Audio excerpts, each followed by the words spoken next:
Guys, so আমি এখন আছি মরক্কোর তেতুয়ান শহরে এবং আমার চারিদিকে দেখছেন আমার পিছনে এই জায়গাটা হচ্ছে রয়্যাল প্যালেস এবং তেতুয়ান হচ্ছে মরক্কোর নর্থে অবস্থিত, মেডিটেরিয়ান সির পাশে। এবং এটাকে বলা হয় হচ্ছে হোয়াইট ডোভ, কারণ এখানকার বিল্ডিংগুলো আসলে খুবই সাদা টাইল করা, এই জন্য। সো আজকে আমরা এখানকার যে ওল্ড মদিনা এটা ঘুরে দেখব এবং আপনাদেরকেও দেখানোর চেষ্টা করব। সো চলুন তাহলে শুরু করা যাক। আমরা এখন আছি মরক্কোর উত্তরাঞ্চলের মুক্তোর মতো শহর তেতুয়ানে। এই শহরকে বলা হয় the white Dove of Morocco, অর্থাৎ সাদা পায়রার শহর। দূর থেকে দেখলে পুরো শহরটা যেন এক শান্ত উড়ন্ত পাখির মতো লাগে। আমি আমার যাত্রা শুরু করেছি শহরের কেন্দ্র থেকে, যেখানে রয়েছে তেতুয়ানের রয়্যাল প্যালেস, মরক্কোর উত্তরাঞ্চলের অন্যতম রাজকীয় স্থাপনা। প্যালেসটির স্থানীয় নাম দার আল মাকজেন। এটি 19 শতকের শেষ দিকে নির্মিত এবং এখনো এটি রাজপরিবারের সরকারি আবাস ও প্রশাসনিক কেন্দ্র হিসেবে ব্যবহৃত হয়। এখানে আছে বড় একটি উন্মুক্ত স্কয়ার, প্লেস হাসান টু নামে পরিচিত। এটি শহরের অন্যতম জনপ্রিয় জামায়াতের জায়গা। এখানকার স্থাপত্যে আন্দালুসিয়ান ও মরক্কান নকশার মিশেল দেখা যায়। সবুজ টাইলস, সাদা দেয়াল আর দরজার সূক্ষ্ম খোদাই সেই ঐতিহ্যের সাক্ষী। রয়্যাল প্যালেসের পাশ দিয়েই শুরু হয় তেতুয়ানের আসল হৃদয়, মদিনা। তেতুয়ানের পুরনো শহর বা মদিনা 1997 সালে ইউনেস্কো ওয়ার্ল্ড হেরিটেজ সাইট হিসেবে স্বীকৃতি পায়। এটি একসময় আন্দালুসিয়া থেকে পালিয়ে আসা মুসলমানদের দ্বারা পুনর্নির্মিত হয়েছিল, তাই এর স্থাপত্যে স্পেনীয় এবং ইসলামিক প্রভাব একসাথে মিশে গেছে। প্রতিটি গলির নিজস্ব নাম আছে, যেমন সুক এল হাউত অর্থাৎ মাছের বাজার, সুক এল ব্লা অর্থাৎ চামড়ার বাজার, আর সুক এল ফুকার অর্থাৎ মাটির পাত্রের বাজার। এখানকার মানুষ এখনো ঐতিহ্যবাহী কারুশিল্প করে। চামড়া, রূপা, পিতল, এমনকি হাতে তৈরি মশলা আর বস্ত্রের দোকানেও সেই পুরনো গন্ধ মেলে। তেতুয়ানের মদিনায় ঘুরতে ঘুরতে অনেক সময় দেখা যায় ভবনের জানালাগুলো কাঠের লেটিস ওয়ার্ক বা মাশরাবিয়া দিয়ে ঘেরা, যেন গরমে আলো আসে কিন্তু ভেতরের গোপনীয়তা রক্ষা হয়। এখানকার ঘরগুলোর ভেতরে আন্দালুসিয়ান ধাঁচে ফোয়ারা, টাইলস আর বাগান থাকে। এমনকি মদিনার মধ্যে বেশ কয়েকটি ঐতিহাসিক মসজিদ আছে, যার মধ্যে সবচেয়ে বিখ্যাত হলো গ্র্যান্ড মস্ক অফ তেতুয়ান, যা 15 শতকের শেষ দিকে নির্মিত। মদিনার আশেপাশে ঘোরার সময় চোখে পড়বে স্থানীয় শিল্পীদের কাজ। তেতুয়ানকে মরক্কোর সাংস্কৃতিক রাজধানী বলা হয়। এখন প্রায় সকাল 10:30 বাজে এবং আমি খুঁজতেছি রেস্টুরেন্ট ব্রেকফাস্ট করার জন্য। আপনি যখন একবারই ওল্ড মদিনাতে ঢুকবেন, আসলে বাইরেও খুবই কষ্ট, অনেকজনকে জিজ্ঞাসা করতে হয়।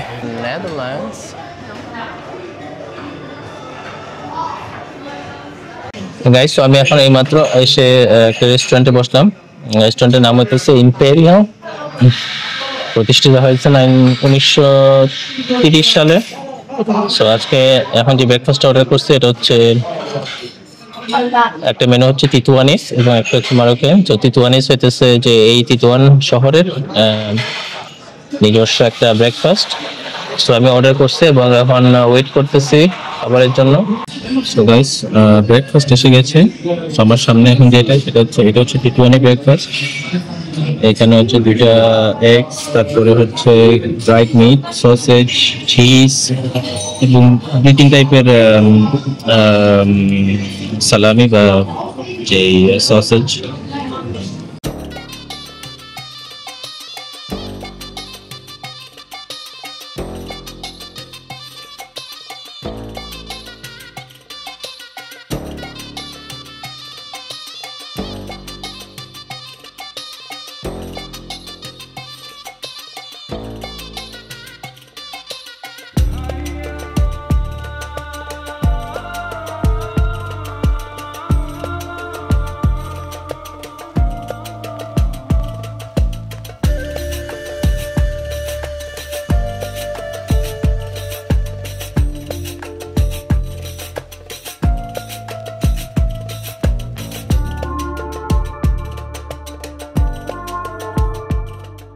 তেতুয়ান মরক্কোর উত্তরাংশে রিফ পাহাড়ের পাদদেশে আর ভূমধ্যসাগর থেকে মাত্র 10 কিলোমিটার দূরে।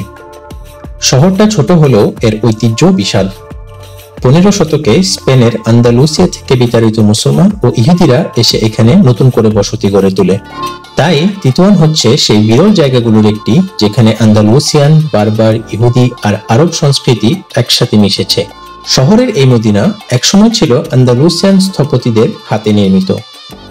সরু গলিগুলো এমনভাবে তৈরি যেন গরমে বাতাস সহজে চলাচল করতে পারে, আর দেয়ালের সাদা রং সূর্যের তাপ প্রতিফলিত করে।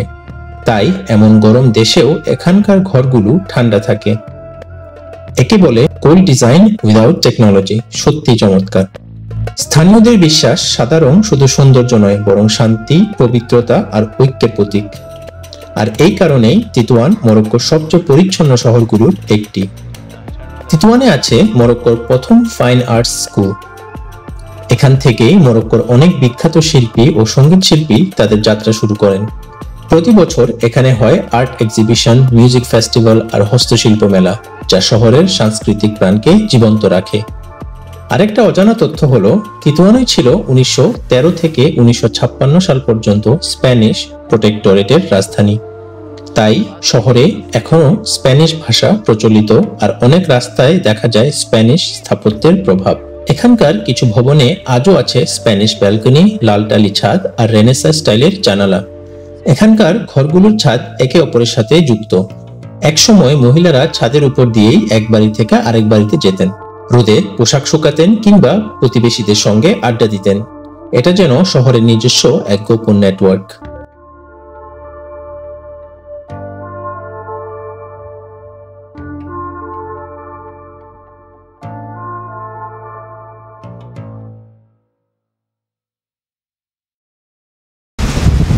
Hey guys, so আমি মাত্র এসে পৌঁছালাম নেদাক সিটিতে। আমার পিছনে দেখতে পাচ্ছেন সমুদ্র, এটা কোস্টাল সিটি, এবং এই যে একেবারে সমুদ্রের ওই পাশে এই যে দেখতে পাচ্ছেন একেবারে সমুদ্রের পাশে একটা পাহাড়ের মধ্যে দেখা যাচ্ছে, ওইটা হচ্ছে স্পেন। তো মরক্কানরা যখন মরক্কো থেকে স্পেনে যায় অনেকে এই রাস্তা দিয়ে যায়, তো ফেরি দিয়ে পার হয়ে তারপর ওই দিক দিয়ে যায়।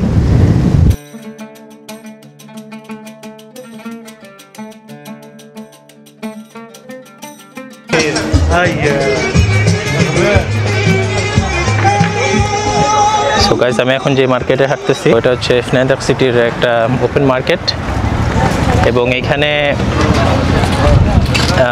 এই যে মার্কেটে এখানে প্রচুর এরকম জিনিসপত্র পাওয়া যায়। তো ম্যাক্সিমাম আসলে ফেক, বিভিন্ন ব্র্যান্ডের ফেক জিনিসপত্র, এবং যেহেতু স্প্যানিশ বর্ডারটা কাছে, তো এই জন্য অনেক স্পেন থেকে অনেক জিনিসপত্র আসে। তো আশেপাশের শহরে যে মরক্কানরা আছে এরা এই জায়গাতে আসে অনেক সময় শপিং টপিং করার জন্য।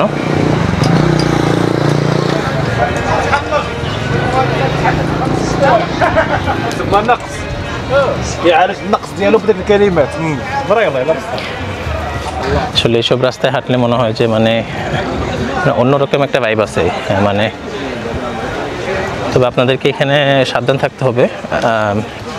ব্যাকপ্যাক বা ব্যাকপ্যাক যদি থাকে একটু সব কিছু সাবধান রাখবেন, কারণ এখানে অনেক পিক পকেট বা এরকম রবার আছে। সো ওসব থেকে একটু সতর্ক থাকতে হবে।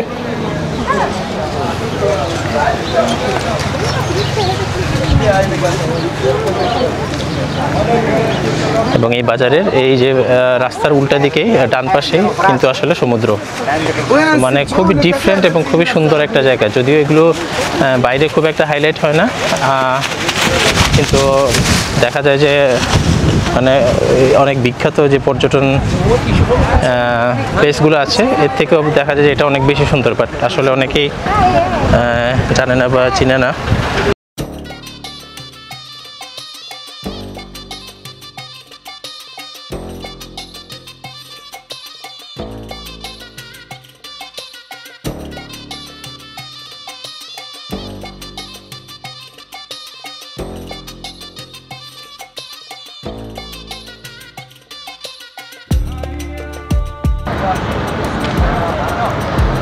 Hey guys, so আজকে আমি আসছি হচ্ছে তানজির শহরে, মরক্কোর।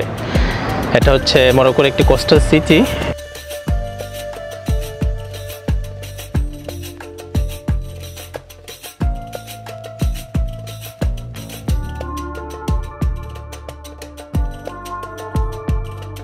তানজির আসলে খুবই খুবই মডার্ন একটা সিটি। এটার একটা ওল্ড পার্ট এবং নিউ পার্ট আছে। তো এই পার্ট বা নিউ যে পার্ট অফ দ্য সিটি, এটা আসলে খুবই এটা অনেক নতুন।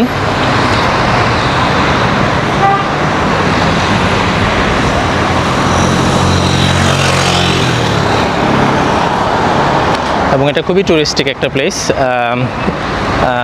মরক্কোতে আসলে মেইনলি দেখা যায় যে মারাকেশ, তানজির, তারপরে হচ্ছে শেফশাওন, এই সিটিগুলো এবং ফেস, এই সিটিগুলো সাধারণত একটু টুরিস্টিক হয়ে থাকে বা অনেক ক্রাউডেড হয়ে থাকে। এবং এটা যেহেতু স্পেনের পাশে, এবং এই কারণে অনেক স্পেন থেকে অনেক ট্রাভেলাররা আসে, বা আশেপাশে ফ্রান্স থেকে অনেকে আসে।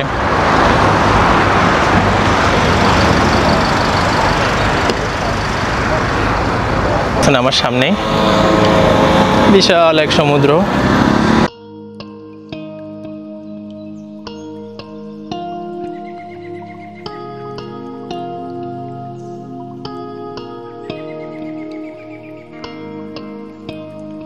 সেটা হইতেছে তানজিরের মেইন যে বিচ, সেটা একেবারেই সেন্ট্রাল স্টেশন থেকে সোজা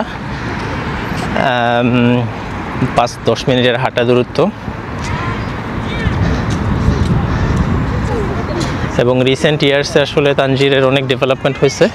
এখন দেখে আসলে মনেও হয় না যেটা মরক্কোর কোনো শহর। খুবই ইউরোপিয়ান স্টাইল এবং খুবই মডার্ন।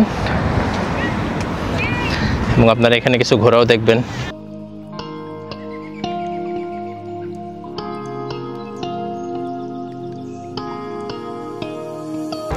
এবং আসলে ওই যে একেবারে দূরে যে পাহাড়গুলো দেখা যাইতেছে, আসলে ওই পাশে হইতেছে স্পেন এবং এই পাশে হইতেছে মরক্কো। আমি এখন ওল্ড মদিনার দিকে হাঁটছি। আমার সামনে যে এই জায়গাটা দেখতে পাচ্ছেন, এই যে ব্রিজের নিচে অনেকগুলো শপের মতো বা বারের মতো দেখবেন। এগুলো আসলে এখানকার নাইট ক্লাব বা রাতে পার্টি করার জন্য। আমরা সবাই জানি যে মরক্কো মুসলিম কান্ট্রি এবং অনেক কিছু ব্যান আছে, বাট অনেক কিছুই আন্ডার দ্য হুড চলে। সো এটা হচ্ছে, বাট আই থিঙ্ক এগুলো সব হচ্ছে লাইসেন্সড। বাট আপনারা যদি এইসব মরক্কোর বিগ সিটিগুলোতে যান, রাবাত বা এইখানে এবং কাসাব্লাঙ্কা, এইসব জায়গায় আপনারা এটা দেখতে পারবেন অনেক, যেরকম স্পেশাল প্লেসে এবং ডিফারেন্ট জায়গাতে নাইট ক্লাব বা এসব আছে। সো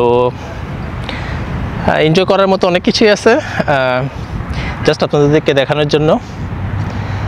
এবং আমার গন্তব্য হচ্ছে এখন এদিকে, এই যে সোজা এই রাস্তা দিয়েই যাবো হচ্ছে ওল্ড মদিনাতে, এবং পাশে তো সি থাকছেই।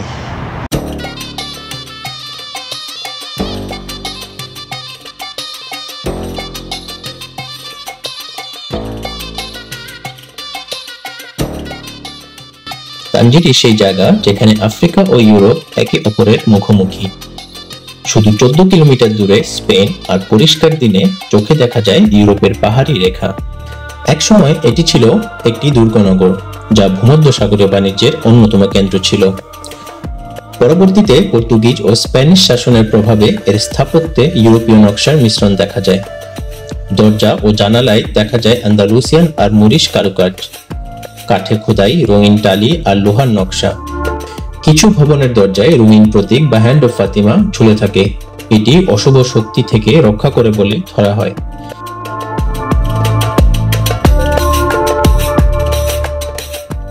একসময় তানজির ছিল আন্তর্জাতিক শহর, যা একসাথে 9টি দেশের অধীনে ছিল।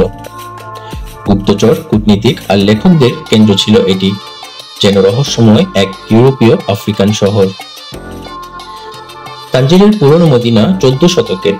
মদিনার ভেতরেই আছে ছোট্ট ইহুদি পাড়া, যেখানে এখনো দেখা যায় পুরনো সিনাগগ ও হিব্রু লিপি, শহরের বহু সাংস্কৃতিক ঐতিহ্যের প্রমাণ। মদিনার উপরে অবস্থিত কাসবা থেকে দেখা যায় একসাথে আটলান্টিক মহাসাগর ও ভূমধ্যসাগর, পৃথিবীর বিরল দৃশ্যগুলোর একটি। তানজিরের পুরনো মদিনা অনেক হলিউড ছবিতেও দেখা গেছে। Inception, the Bourne Ultimatum, James Bond, Spectre সহ আরো অনেক সিনেমার শুটিং হয়েছে এখানে। এখানে একসাথে শোনা যায় আরবি, ফ্রেঞ্চ, স্প্যানিশ ও ইংরেজি, অনেক সময় এক বাক্যেই 4 ভাষা। এটা তানজিরের অনন্য বৈশিষ্ট্য, বিশেষ করে 1940 থেকে 50-এর দশকে, যখন শহরটি আন্তর্জাতিক জোন ছিল।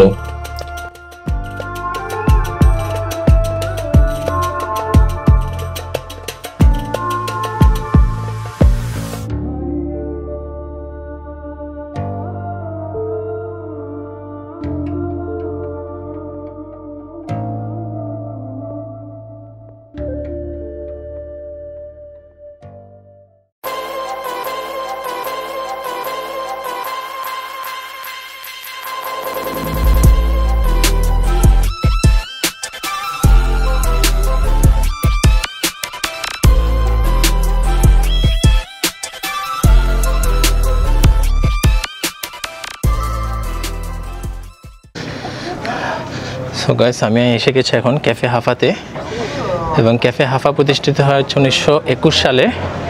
আপনারা এখান থেকে জিব্রাল্টার প্রণালী এবং স্পেনের উপকূল পরিষ্কারভাবে দেখতে পারবেন। সো এটা হচ্ছে হাফার গেট।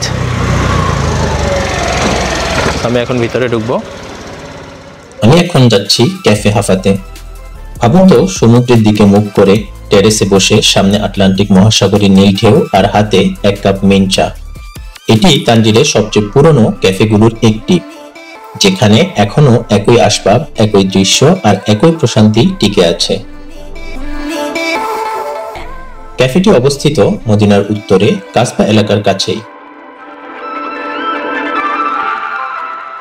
স্থানীয়দের বিশ্বাস, ক্যাফে হাফা এর নিচের গুহা আর ক্লিফের মাঝে গোপন সুড়ঙ্গ আছে, যা নাকি আগে জলদস্যুরা ব্যবহার করত সমুদ্রপথে পালাতে।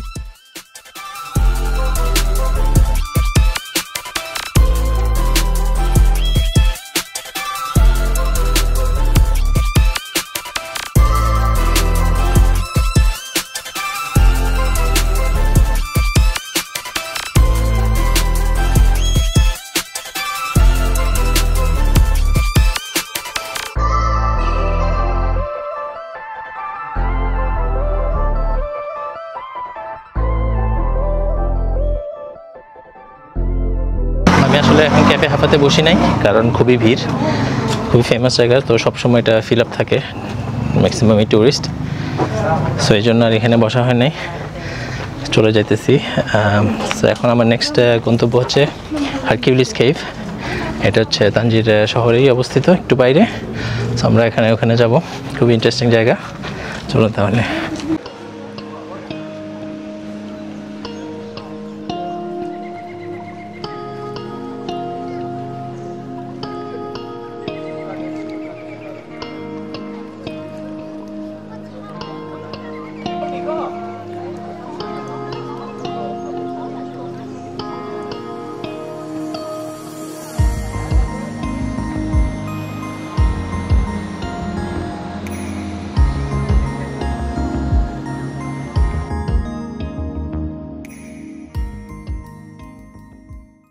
ভাবুন তো, আপনি দাঁড়িয়ে আছেন একটি গুহার মুখে, আর সামনে গর্জে উঠছে আটলান্টিক মহাসাগর। এখন আমি আছি কেভ অফ হারকিউলিস, তানজিরের সবচেয়ে বিখ্যাত জায়গাগুলোর একটিতে। এই গুহার বয়স 2500 বছরেরও বেশি, আর ধারণা করা হয় যে এখানে প্রাচীনকালে ফিনিশীয় আর রোমানরা পাথর খনন করত। তারা এখানকার পাথর ব্যবহার করত তানজির ও সিজারের যুগের নির্মাণে। গুহার দেয়ালে এখনো দেখা যায় হাতের কাজের নিদর্শন, যেগুলো প্রাচীন যন্ত্র দিয়ে কাটা হয়েছিল। কিংবদন্তি বলে, গ্রিক বীর হারকিউলিস তার 12টি মহাকর্মের মধ্যে একটিতে এই স্থানে এসেছিলেন। তিনি নাকি এখানে এসে আফ্রিকা আর ইউরোপকে আলাদা করেছিলেন, আর তার গদাঘাতে সৃষ্টি হয়েছিল স্ট্রেইট অফ জিব্রাল্টার, যেখানে আজ ভূমধ্য সাগর ও আটলান্টিক মহাসাগর এসে মিলেছে। তাই অনেকে বলে এই গুহা হলো সেই জায়গা যেখানে দুটি মহাদেশের জন্ম হয়েছিল। গুহার ভিতরের অংশে আলো আর ছায়ার খেলা একেবারেই অন্যরকম। সবচেয়ে বিখ্যাত দৃশ্য হলো গুহার মুখ, যেটা আফ্রিকা মহাদেশের মানচিত্রের আকৃতির মতো। যখন বাইরে থেকে সূর্যের আলো ঢোকে, তখন সেই ছায়া যেন আফ্রিকার আকৃতি ফুটিয়ে তোলে।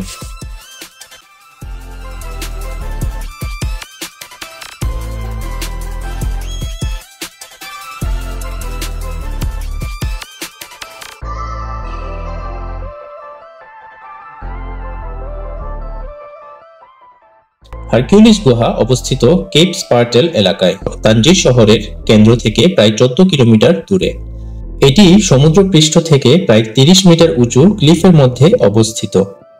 ভেতরে দুটি প্রবেশপথ আছে, একটি স্থলপথ আর একটি সাগরমুখী, যেটি সবচেয়ে বিখ্যাত আফ্রিকা শেপ ওপেনিং।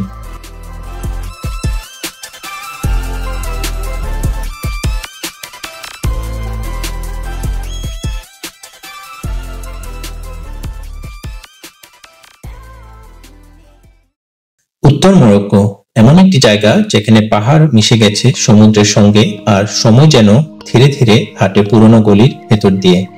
তেতুয়ানের নীল সাদা রঙের শহর, তানজিরের বাতাসে দুই সাগরের মিলন, আর হারকিউলিস গুহার রহস্যময় অন্ধকার। এই যাত্রা যেন ইতিহাস আর বাস্তবতার মিশ্রণে তৈরি এক স্বপ্ন।